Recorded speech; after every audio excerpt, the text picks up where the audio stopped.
Movie की शुरुआत में हम देखते हैं कि एक ग्रुप में कुछ फ्रेंड्स आपस में बातें कर रहे होते हैं। इन्हीं में से एक लड़की जिसका नाम अथीना होता है, वो अपने फ्रेंड्स को बताती है कि हंट की डेट करीब आ रही है और लोगों को मारने से अच्छा आइडिया और कुछ भी नहीं हो सकता। इसके बाद हमें एक सीक्रेट लोकेशन दिखाई जाती है जहाँ पर हम कुछ लोगों को देखते हैं। ये लोग असल में अथीना के ग्रुप के मेंबर थे जो उस वक्त चैटिंग कर रहे थे। अचानक से यहाँ पर एक आदमी आ जाता है जो काफी डरा और काफी घबराया हुआ होता है और साथ में वो कंफ्यूज भी होता है कि तबीयत खराब हो रही थी। इसीलिए इनमें से एक जो डॉक्टर होता है वो उसके पास आकर उसे रिलैक्स करने के लिए कहता है और जमीन पर लेटा देता है। इसके बाद वो एक पेन मांगता है और इस आदमी के गले में मार देता है, जिससे इसके गले से बहुत सारा खून बहने लगता है। लेकिन वो आदमी उठता है और एक बोतल को तोड़कर उनसे अपने आप को बचाने की कोशिश करता है, जिससे ये सभी लोग हड़बड़ाने लगते हैं। तभी अथीना यहाँ आकर अपनी सैंडल की हील को उसकी आंख में घुसा देती है, जिससे ये यहीं ऑन द स्पॉट ही मर जाता है। इसके बाद अथीना अपनी सैंडल से उसकी आंख निकाल कर फेंक देती है।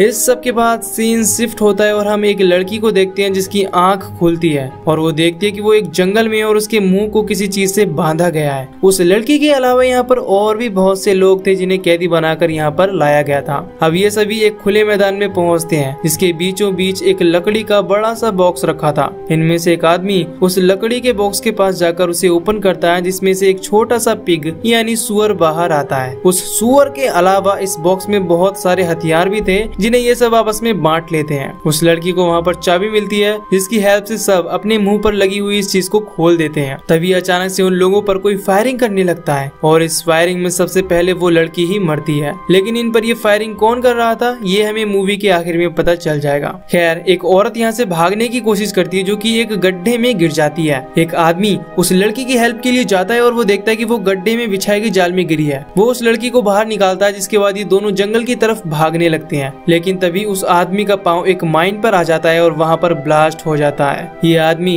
तुरंत मर जाता है, लेकिन वो लड़की दोबारा से जाकर गड्ढे में गिर जाती है। तभी दूसरा आदमी उस लड़की की हेल्प करने के लिए आता है, लेकिन अब उसकी बॉडी का आधा हिस्सा ब्लास्ट हो चुका था और आधा गड्ढे में पड़ा था। लड़की उस आदमी से अपने आप को शूट करने बोलती है, पर यह आदमी उसे शूट नहीं करता, जिसके बाद वो खुद उससे गन छीनकर खुद को शूट कर लेती है। इसके बाद वो आदमी जंगल की तरफ भागता है जहाँ पर वो 3 लोगों से मिलता है। इन लोगों के सामने वायर्स की एक दीवार थी जिसे ये फांदने लगते हैं, लेकिन एक आदमी पीछे ही रह जाता है और उस पर कोई तीर से अटैक करने लगता है। जिसके बाद ये आदमी वापस पीछे की ओर भागता है ताकि वो उन लोगों को मार सके जो उस पर अटैक कर रहे थे, लेकिन वो कुछ भी नहीं कर पाता और तीरों से भूना जाता है। इसके बाद वो नीचे गिर जाता है। तभी कोई उसके पास 2 ग्रेनेड फेंकता है और वो फट कर मारा जाता है। इधर ये तीनों सर्वाइवर एक शॉप में जाते हैं जहाँ पर वो एक आदमी और एक औरत से मिलते हैं। वो दोनों हस्बैंड वाइफ थे। अब ये लोग इनसे इस जगह की लोकेशन पूछते हैं तो ये बताते हैं कि हम अरकानसास नाम के स्टेट में हैं। ये सुनकर ये सभी हैरान हो जाते हैं और समझ जाते हैं कि जितने भी सभी लोग हैं वो अलग अलग जगह से पकड़कर यहाँ लाए गए हैं। अब इनमें से एक औरत वो यहाँ पर रखी हुई कोई चीज खा लेती है, जिससे उसके मुंह से झाग निकलने लगते हैं और वो इस वजह से मारी जाती है। तभी ये दोनों शॉपकीपर्स मास्क पहनकर यहाँ पर जहरीली गैस छोड़ देती है और इनमें से एक को शूट करके मार डालते हैं।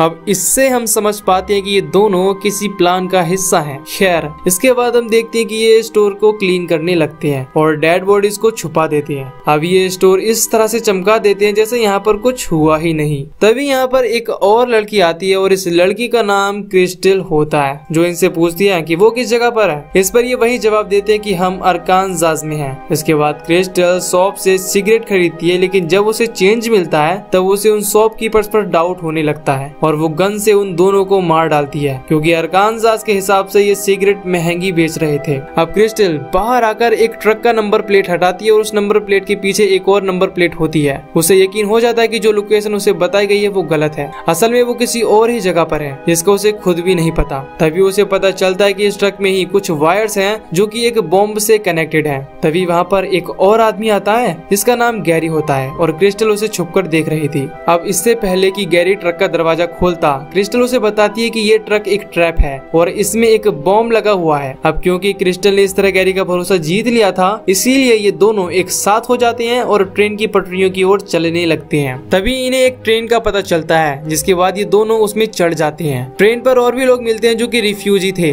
गैरी क्रिस्टल को बताता है कि ये लोग सिर्फ उन्हें गुमराह करने के लिए हैं और ये भी उन लोगों के साथ मिले हुए हैं जो हमें मारना चाहते हैं। तभी कुछ दूरी पर जाकर उस ट्रेन को कुछ सोल्जर्स रोक लेते हैं और सब लोगों को बाहर निकालते हैं। गैरी उन सोल्जर्स को बताता है है कि ये सब रिफ्यूजी फेक हैं, लेकिन उसकी बात पर कोई ध्यान नहीं देता और वहाँ से चले जाते हैं। तब माइक नाम का आदमी गैरी के पास आता है और उसे कहता है, मुझे नहीं लगता कि वो तुम्हारी बातों पर यकीन करेंगे। माइक को इंग्लिश बोलता देख गैरी परेशान हो जाता है। तभी वो आदमी कुछ बातों को रिवील करता है। वो कहता है कि सिर्फ मैं उन लोगों के साथ मिला हुआ हूँ, इसके अलावा बाकी सारे रिफ्यूजी असली हैं और वो सोल्जर्स भी असली हैं। इस बात पर गैरी को बहुत गुस्सा आ जाता है और वो उस पर झपट पड़ता है, जिसके बाद कुछ बॉम्ब्स उसके पास से गिरते हैं और इनमें से एक बॉम्ब वो माइक की पैंट के अंदर डाल देता है। इसके बाद बॉम्ब के ब्लास्ट होने से माइक मारा जाता है। फिर वो सोल्जर क्रिस्टल को एक कैंप में ले जाते हैं, जहाँ क्रिस्टल एक आदमी से मिलती है जो कि उसकी तरह ही प्रिजनर होता है, लेकिन वो किसी तरह वहाँ से भाग गया था। तभी यहाँ पर एक आदमी आकर उन दोनों को अपने साथ ले जाने लगता है। ये आदमी इनसे कहने लगता है कि कोई ना कोई तो वजह होगी जिस वजह से तुम्हें प्रिजनर बनाया गया हो। इस बात से क्रिस्टल को इस पर शक होता है। इसके बाद वो उसे लात मारकर कार से बाहर गिरा देती है और कुचल कर मार डालती है। इस पर डॉन क्रिस्टल पर चिल्लाता है और कहता है कि ये आदमी हमारी मदद कर सकता था और बता सकता था कि उन लोगों ने हमें क्यों पकड़ा था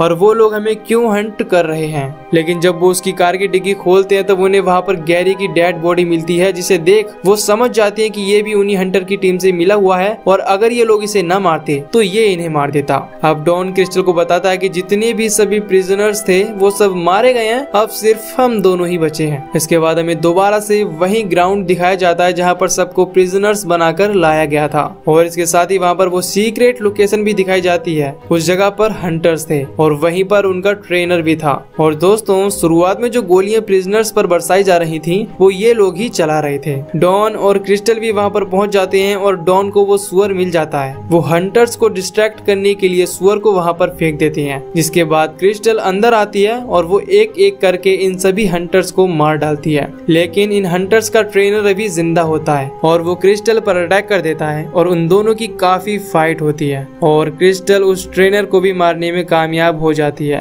तभी रेडियो के थ्रू अथीना की आवाज आती है और वो क्रिस्टल को गुमराह करने के लिए और डॉन को फंसाने के लिए कहती है, डॉन क्या तुमने अभी तक क्रिस्टल को मारा या नहीं? यह बात सुनकर क्रिस्टल को डॉन पर भी डाउट होने लगता है। क्रिस्टल डॉन को कोई मौका दिए बगैर ही उसे भी मार डालती है। इसके बाद क्रिस्टल उस ट्रेनर के पास जाती है। वो उससे हंटर्स की बॉस अथीना की लोकेशन पूछती है और अथीना की लोकेशन लेने के बाद वो उसे भी मार डालती है। इसके बाद में हमें 1 साल पहले का सीन दिखाया जाता है और यहीं पर हमें पता चलता है कि आखिर वो सब लोग हंटर्स क्यों बने और उन्होंने ये सब कुछ क्यों किया। तो शुरुआत में जो हमने चैट देखी थी जिसमें सभी लोग बातें कर रहे थे लोगों को मारने की और हंट करने की, वो असल में सारी बातें झूठ थी, यानी कि वो सारी बातें जोक थी। पर जब ये चैट लीक हो गई तो उसके साथ 11 लोगों ने मिलकर, जिन्हें इन लोगों ने प्रिजनर बनाया था, उन लोगों ने उनके इस ग्रुप चैट को सच मान लिया और उसे सब जगह फैला दिया, जिस वजह से अथीना और उसके साथियों को जॉब से भी निकाल दिया गया। पहले तो उन लोगों ने हंट को सिर्फ एक मजाक के तौर पर लिया था,